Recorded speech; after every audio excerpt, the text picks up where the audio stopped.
ನಮಸ್ಕಾರ ಎಲ್ರಿಗೂ. ನಾನು ಮೊನ್ನೆ ಮಸೂರ್ ದಾಲ್ನಿಂದ ಢೋಕ್ಲಾ ಮಾಡಿದ್ದೆ ವೆಯ್ಟ್ ಲಾಸ್ ರೆಸಿಪಿಲಿ, ಸಖತ್ತಾಗಿತ್ತು.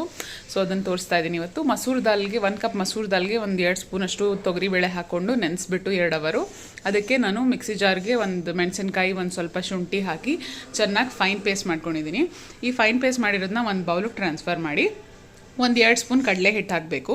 ಬಿಕಾಸ್ ಕಡಲೆ ಹಿಟ್ಟಿಂದನೇ ಢೋಕ್ಲಾ ಮಾಡೋದು, ಸೊ ಅದಕ್ಕೊಂದು ಸ್ವಲ್ಪ ಟೇಸ್ಟ್ ಇರಲಿ ಅಂತ. ಅದಾದಮೇಲೆ ಸ್ವಲ್ಪ ಉಪ್ಪು ಹಾಕಿ ಚೆನ್ನಾಗಿ ಮಿಕ್ಸ್ ಮಾಡಿ ಒಂದು ಅರ್ಧದಿಂದ 1 ಪ್ಯಾಕಷ್ಟು ಈನೋ ಫುಲ್ ಮಿಕ್ಸ್ ಮಾಡಬೇಕು.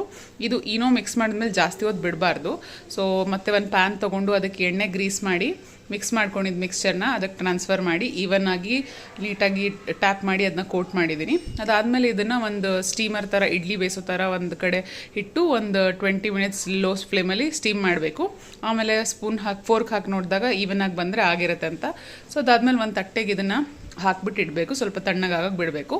ಅದಾದಮೇಲೆ ಒಂದು ಬಾಣಲಿಲಿ ಸ್ವಲ್ಪ ಸಾಸಿವೆ, ಜೀರಿಗೆ, ಒಣಮೆಣಸಿನ್ಕಾಯಿ, ಕರಿಬೇವು ಇದೆಲ್ಲ ಹಾಕಿ ಸ್ವಲ್ಪ ಬಾಡಿಸ್ಕೊಂಡಾದ್ಮೇಲೆ ಸ್ವಲ್ಪ ನೀರು ಹಾಕಿ ಅದೇ ನೀರಿಗೆ ಸ್ವಲ್ಪ ಉಪ್ಪು ಸಕ್ಕರೆನೂ ಹಾಕಿ ಮಿಕ್ಸ್ ಮಾಡಬೇಕು ಚೆನ್ನಾಗಿ. ಅದಾದಮೇಲೆ ಇದನ್ನು ಢೋಕ್ಲಾನ ಸ್ವಲ್ಪ ಕಟ್ ಮಾಡಿಕೊಂಡು ತಣ್ಣಗಾಗದ್ಮೇಲೆ ಕಟ್ ಮಾಡಿಕೊಂಡು ಇದ್ರ ಮೇಲೆ ಅದೇನು ನಾವು ಒಗ್ಗರಣೆ ಹಾಕಿರ್ತೀವಲ್ಲ ಆ ಒಗ್ಗರಣೆನ ನೀಟಾಗಿ ಎಲ್ಲ ಕಡೆ ಹಾಗಂಗೆ ಹಾಕಬೇಕು. ನಾನು ಹಾಕ್ಲಿಕ್ಕಾಗಲ್ಲ, ಸ್ವಲ್ಪನೇ ಮಿಕ್ಸ್ಚರ್ ಇತ್ತು ಅಂತ. ಸೊ ಚೆನ್ನಾಗಿ ಎಲ್ಲನೂ ಕವರ್ ಆಗೋಂಗೆ ಹಾಕಿ ಅದ್ರ ಮೇಲೆ ಸ್ವಲ್ಪ ಸಸಿಮಿ ಎಳ್ಳು ಹಾಕಬೇಕಿತ್ತು. ಎಳ್ಳು ನನ್ನ ಹತ್ರ ಇರಲಿಲ್ಲ. ಎಳ್ಳು ಮತ್ತು ಕೊತ್ತಂಬರಿ ಸೊಪ್ಪು ಹಾಕಿದ್ರೆ ಮಿಂಟ್ ಚಟ್ನಿ ಜೊತೆ ಎಂಜಾಯ್ ಮಾಡೋಕ್ಕೆ ರೆಡಿ ಇರುತ್ತೆ. ಸಖತ್ತಾಗಿತ್ತು. ಇಡ್ಲಿ ಥರ ಅನಿಸ್ತಾ ಇತ್ತು ತಿನ್ನುವಾಗ. ನೀವು ಕೂಡ ಟ್ರೈ ಮಾಡಿ. ಬಿಕಾಸ್ ಇದು ವೆಯ್ಟ್ ಲಾಸ್ ರೆಸಿಪಿ ಆಗಿರೋದ್ರಿಂದ ತುಂಬ ಟೇಸ್ಟಿಯಾಗಿರುತ್ತೆ, ಬೇಗನೂ ಆಗುತ್ತೆ. ಬಾಯ್.